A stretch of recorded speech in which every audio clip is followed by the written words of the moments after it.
Hypocrites are similar to a donkey carrying books. Like all other beings, hypocrites are powerless creatures under God's control.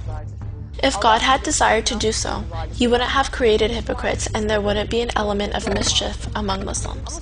However, our Lord, the possessor of infinite wisdom, the wise, created hypocrites with wisdom, and He granted them an evil mind.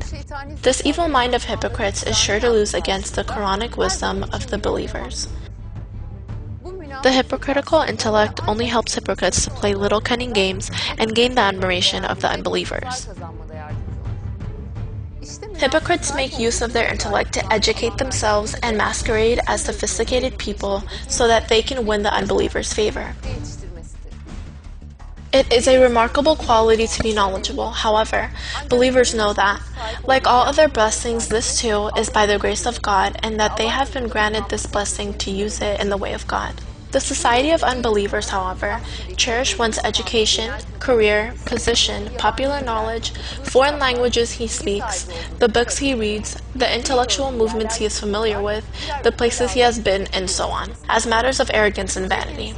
Hypocrites who very much wish to be approved by the unbelievers try not to miss any of these criteria. By using the opportunities they attain during their time with the believers, they try to improve themselves in these aspects and make themselves proper for the model considered ideal for the unbelievers. This way, they hope to win the unbelievers' appreciation and secure a place among them. They try to learn all kinds of information and worldly knowledge, which might help them to make a name for themselves among the unbelievers. They constantly read piles of books filled with information which will be of no use to them in their lives. By making use of both the means of Muslims and also the internet, television channels, and books, they try to improve themselves and their knowledge.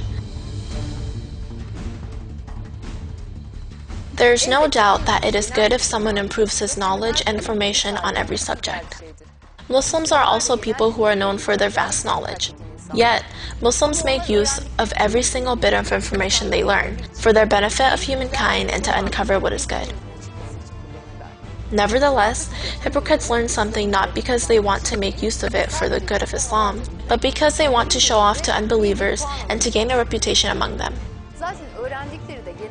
They actually learn details of no use, such as, what did goats eat during the reign of Sumerians?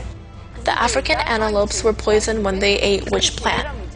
What did the American Indians drink? And so on. For example, all of a sudden they may say, let me tell you about the number of sheep in Brazil. Their purpose is to surprise people who listen to them and make them say, oh, he really has a great deal of knowledge. Indeed, unbelievers, or those who have weak faith, or who are not aware of the real owner of all knowledge is God, are really impressed when they hear them talk about these. While Muslims spare their every moment of their lives doing something for the benefit of mankind, they also improve their worldly knowledge. However, hypocrites do not do anything useful during the day. They have no interest whatsoever in the salvation of mankind, in spreading Islamic morality throughout the world, or in seeing the oppression in the world come to an end. They spend the whole day reading books and obtaining information, which they might use to obtain the admiration of unbelievers, yet they have no interest in practicing and preaching what is told in the verses of the Quran. Moreover, a feeling of egocentrism covers hypocrites' soul whenever they read a couple of books or learn a few new things. They see themselves superior than anyone. They consider themselves a sort of scholar or innovator.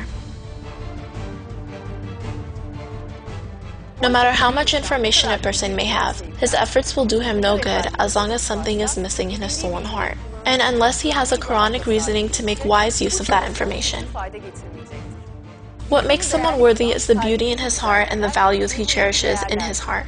A person may store all the information he has learned in his brain, yet it has no value when he has no art of crafting that knowledge in his heart. Just as he memorizes all books on worldly knowledge, hypocrites also know the verses in the Quran by heart. History is full of hypocrites who look like scholars and learned men and who memorize the Quran, the Torah, and the Gospel. Their speeches contained much knowledge, but their heart had no knowledge of Ma'rifatullah. The knowledge of Ma'rifatullah, the gnosis of God, is a knowledge not written in books, but in the hearts of those who are close to God. It is Muslims who can truly comprehend this very knowledge and who can make use of any learned knowledge. In the Quran, God refers to hypocrites as donkeys loaded with tomes, as their heads are full of knowledge but their hearts are empty. The metaphor of those who were charged with the Torah but then have not upheld it is that of a donkey loaded with weighty tomes. How evil is the metaphor of those who deny God's signs. God does not guide wrongdoing people. Our prophet said, "Most of the hypocrites in my community will be among well-educated people." And thus he informed us that hypocrites are men of intellect and that they are knowledgeable.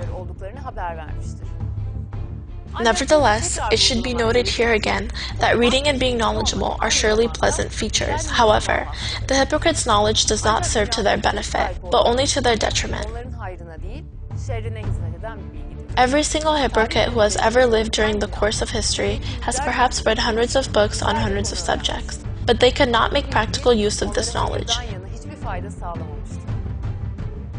Since they do not have faith in their hearts, the information they have just helped them transform into donkeys carrying books, and they have driven themselves into failure not only on earth, but also in the hereafter due to their lack of faith.